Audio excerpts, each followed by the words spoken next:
Setelah melihat jiwa Hunter Min bangkit, Hunter Choi curiga Jinwo bisa menggunakan kekuatan dari orang yang sudah dia bangkitkan. Ajaibnya, tanpa diperintahkan terlebih dahulu, bayangan Hunter Min langsung berjalan mendekati Hunter Cha lalu mengobatinya. Melihat hal itu, Jinwo langsung paham betapa baik hatinya Hunter Min semasa dia masih hidup. Si kameramen juga akhirnya paham kenapa dia disuruh mematikan kameranya, karena kemampuan membangkitkan orang mati memang lebih baik tidak diketahui oleh publik. Hunter Choi juga akhirnya sadar Jinwo akan terus bertambah kuat seiring bertambah kuatnya musuh-musuh yang dihadapi. Karena Hunter Min sudah terlanjur dibangkitkan, Baek Yun-ho kemudian meminta Jinwo agar jangan memaksanya untuk terus bertarung. Karena sejatinya Hunter Min tidak suka dengan kekerasan. Melihat ketulusan hati Baek Yun-ho, Jinwo kemudian memutuskan untuk membatalkan kebangkitan Hunter Min setelah nyawa Hunter Cha dipastikan tertolong. Setelahnya, penjemputan helikopter sudah datang. Jinwo meminta para hunter untuk meninggalkan pulau terlebih dahulu karena masih ada yang ingin dia lakukan. Lalu dengan menaiki kaisel, Jinwo menghabisi semut-semut yang berterbangan guna membukakan jalan bagi helikopter. Di sebuah kapal perang, Hoshino terlihat masih trauma karena melihat Goto Ryuji dibantai di depan matanya. Dia yakin misi kali ini pasti sudah gagal segagal-gagalnya sebelum Sugimoto memberitahunya kalau pihak Korea sudah mengkonfirmasi misi berakhir sukses. Sementara itu di Pulau Jeju, saat Jinwo mengecek inventorinya,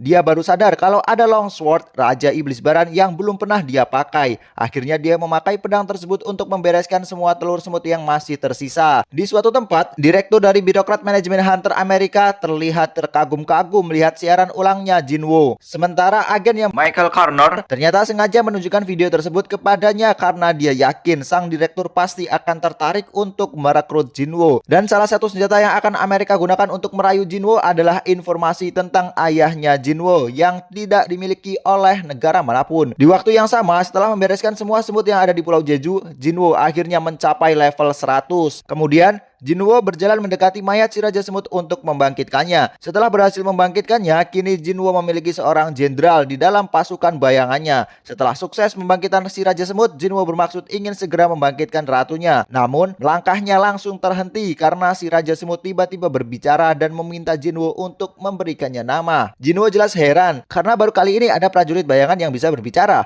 Padahal Iron, Tooth, dan Hunter Min sekalipun sebelumnya juga bisa berbicara. Tetapi saat dia mengekstrak menjadi bayangan, kemampuan berbicaranya itu hilang. Jinwo kemudian mengambil kesimpulan bahwa prajurit bayangannya yang lain kelak mungkin akan bisa berbicara jika sudah promosi ke level jenderal. Karena merasa situasinya sedikit aneh, Jinwo kemudian bertanya kepada si semut, apakah dia bisa menjadi pengikut yang setia dan patuh kepada orang yang telah membunuhnya. Si semut kemudian bilang kalau dia tidak dibunuh, melainkan dihidupkan kembali oleh Jinwo. Setelah mendengar penjelasan tersebut, awalnya Jinwo kepikiran nama Gaimi, tapi dirasa kurang cocok. Tiba-tiba Jinwo teringat dengan pengarang novel The Ants yang bernama Bernard Werber. Kemudian dia memutuskan untuk memberi nama si jenderal semut itu Burr. Selanjutnya Jinwo berjalan mendekati mayat sang ratu, lalu membangkitkannya. Namun, begitu sang ratu bangkit, kondisi para semut bayangannya Jinwo jadi aneh. Ratu semut yang Jinwo bangkitkan levelnya juga sama dengan Burr, yaitu jenderal. Menurut Burr, kemampuan utama seorang ratu adalah mengendalikan seluruh koloninya. Dengan bangkitnya sang ratu, puncak komando prajurit semut bayangan otomatis beralih di bawah kendalinya.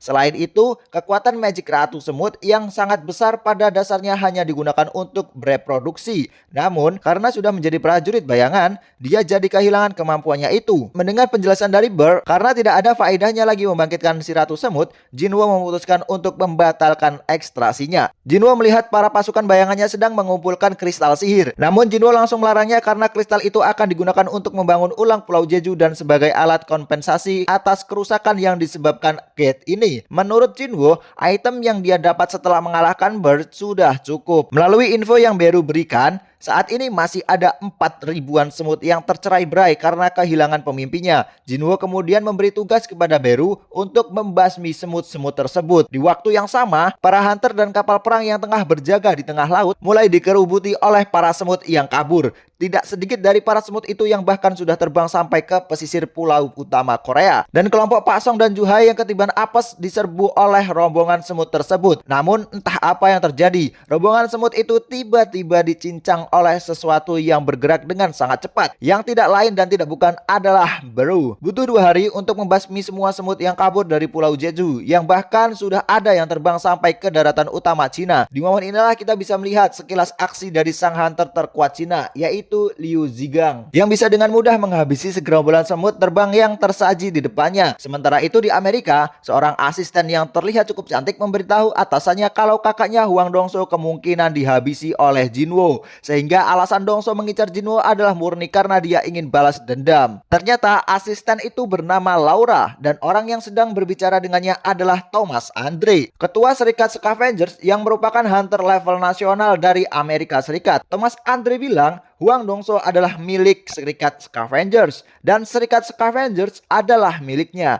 Jadi dia tidak akan memaafkan siapapun yang berani mengusiknya. Malam ketiga di Pulau Jeju, pihak militer dan anggota Serikat Kenaik berjaga di sana sekalian mengumpulkan batu sihir. Setelah bertemu dengan seekor semut yang masih hidup di dalam sarang, kelompok ini dibuat shock karena bertemu dengan seorang yang terlihat sangat mencurigakan. Sosok yang tiba-tiba muncul di dalam sarang semut, penampilannya memang terlihat seperti manusia yang berbadan sangat besar dan kekar. Namun, begitu dia berbicara dengan bahasa yang aneh, para hunter dan tentara langsung curiga kalau sosok tersebut sebenarnya adalah monster. Tapi mereka semua tidak bisa berbuat apa-apa karena seorang tiba-tiba muncul dan membuat mereka semua tertidur hanya dengan satu jentikan jarinya saja. Kedua sosok misterius itu kemudian membahas tentang insiden yang terjadi di Pulau Jeju, yang menurut mereka melibatkan suatu entitas yang entah kenapa memihak pada para manusia. Kemudian, keduanya juga membahas tentang sosok lain yang beberapa waktu sebelumnya juga datang ke lokasi itu, dan mereka sepertinya sedang memburu sosok tersebut. Setelah percakapan yang sangat membingungkan itu, si kakek tua yang penampilannya seperti seorang hyaki pergi meninggalkan Pulau Jeju terlebih dahulu melalui sebuah portal yang dia ciptakan sendiri. Lalu karena merasa omongan si pak tua hyaki itu benar, si pria berbadan besar kemudian membuka portalnya sendiri lalu pergi meninggalkan Pulau Jeju untuk menghindari terjadinya keributan yang tidak diperlukan. Setelah berhasil menyelesaikan penyerbuan ke Pulau Jeju, mata julid para netizen nyaris semuanya tertuju pada Sung Jinwo. Namun Jinwo-nya sendiri sepertinya tidak terpengaruh dengan semua itu. Pada sesi pemakaman Hunter Min, Baek Yun-ho mengucapkan terima kasih kepada Sun Jinwo. Nah, di saat itu juga terlihat Hunter Cha yang sudah sehat walafiat. Misi penyerbuan ke Pulau Jeju yang kelima ini melibatkan total 4.801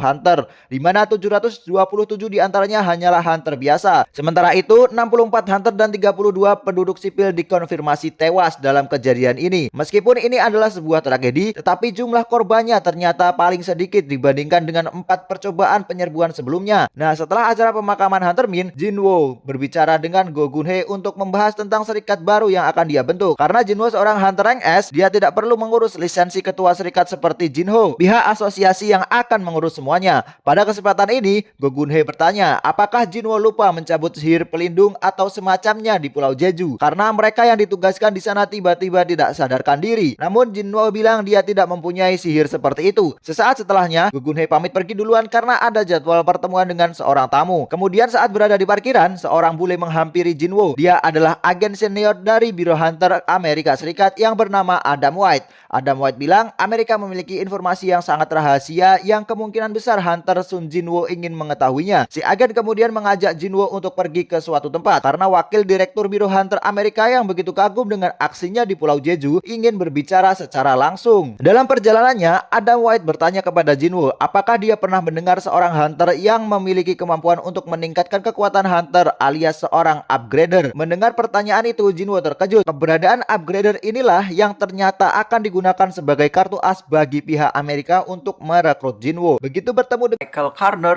yang tanpa basa-basi langsung menawarinya paspor, Jinwo juga tanpa basa-basi langsung bertanya tentang sang upgrader kepadanya. Carter kemudian menyuruh anak buahnya untuk mengantar seseorang yang dipanggil Nyonya Selner agar segera masuk ke dalam ruangan. Wakil direktur Carter bilang Nyonya Selner adalah satu-satunya orang di dunia ini yang bisa meningkatkan kemampuan seorang hunter hingga melebihi batas. Menurut penjelasannya Nona Selner, setiap hunter memiliki batasan dan tidak ada seorang pun yang bisa melampaui batasan tersebut kecuali jika dia mengalami kebangkitan ulang. Namun dengan kemampuannya, Nyonya Selner bilang dia bisa meningkatkan kekuatan seorang hunter hingga 30% setelah melalui 3 tahapan. Setelah melakukan itu, Nyonya Selner harus beristirahat dalam waktu yang lama untuk memulihkan diri. Makanya hanya hunter tertentu saja yang bisa dia upgradekan. Jinwo menduga itulah alasan kenapa Huang Dongso akhirnya memilih untuk pindah ke Amerika meskipun dia harus menjadi public enemy bagi warga Korea. Nah, agar Jinwo kepincut untuk pindah ke Amerika, agen Corner mempersilahkan Jinwo untuk mencoba tahapan pertama. Saat itulah Nyonya Selner akhirnya tahu kalau Jinwo bukanlah seorang hunter biasa, dia adalah seorang monark dan salah satu yang terkuat di antara monark yang lain. Menurut ilustrasinya, Jinwo tidak memiliki batasan seperti hunter yang lain pada umumnya. Setelah itu, saat Go Gun-hye sedang pusing di kantornya, sebuah panggilan masuk dan melaporkan kemunculan sebuah gate rank B di tengah jalan. Awalnya Go Gun-hye ingin segera menghubungi serikat besar untuk mengatasinya, tetapi setelah dipikir-pikir lagi, lokasinya dekat dengan kantor barunya Jinwo. Jinwo sendiri ternyata sedang dalam perjalanan ke kantornya sambil merenungi apa yang sebenarnya dilihat oleh Nyonya Selner. Kenapa dia sampai terlihat begitu ketakutan? Setelahnya, Jinwo terkejut mendapati jalanan macet dan Go Gun-hye tiba-tiba menghubunginya. Dia meminta untuk mengatasi sebuah gate yang tiba-tiba muncul di tengah jalan di dekat kantornya. Karena yang memintanya untuk beraksi adalah ketua asosiasinya sendiri, Jinwo akhirnya tidak punya pilihan lain kecuali menerimanya. Nah, awalnya seorang agen yang ada di lokasi tidak terima jika Jinwo tiba-tiba memasuki gate tanpa mengikuti proses dan regulasi yang berlaku, serta dia hanya sendirian. Namun setelah Jinwo menelpon Go Gun-hye, si agen akhirnya membiarkan Jinwo memasukinya. Makanya begitu mengetahui kalau gate yang dimasuki oleh Jinwo tiba-tiba berubah warna menjadi merah, dia langsung kaget. Meski sadar kalau gate yang dia masuki adalah red gate, Jinwo terlihat biasa-biasa saja. Lalu dia ingat dengan respon dan pesan mamanya begitu dia tahu kalau dirinya mengikuti jejak ayahnya menjadi seorang hunter. Menurut ibunya Jinwo, dia tidak bisa berbuat apa-apa terkait proses kebangkitan. Jadi ya sudahlah. Namun karena Jinwo kini adalah seorang hunter rank S, ibunya berharap Jinwo akan bisa menyelamatkan banyak orang. Karena alasan ibunya jatuh cinta kepada ayahnya Jinwo adalah karena dia seorang pemadam kebakaran yang senang membantu orang. Jinwo kemudian memanggil tentara bayangannya dan memutuskan untuk menyelesaikan gate itu dalam sehari. Baginya, seorang hunter memang terlahir untuk berburu, tapi monster bukanlah satu-satunya musuh bagi seorang hunter. Hunter harus berhati-hati agar mereka tidak berubah menjadi yang diburu. Posisi seorang hunter bisa berubah sewaktu-waktu, sehingga seorang hunter kelas 1 tidak boleh menurunkan penjagaannya sama sekali. Meskipun itu ada ratusan atau ribuan yang diburu, perburuan tidak akan pernah berakhir, dan masih belum ada satu orang pun yang berniat untuk berhenti berburu.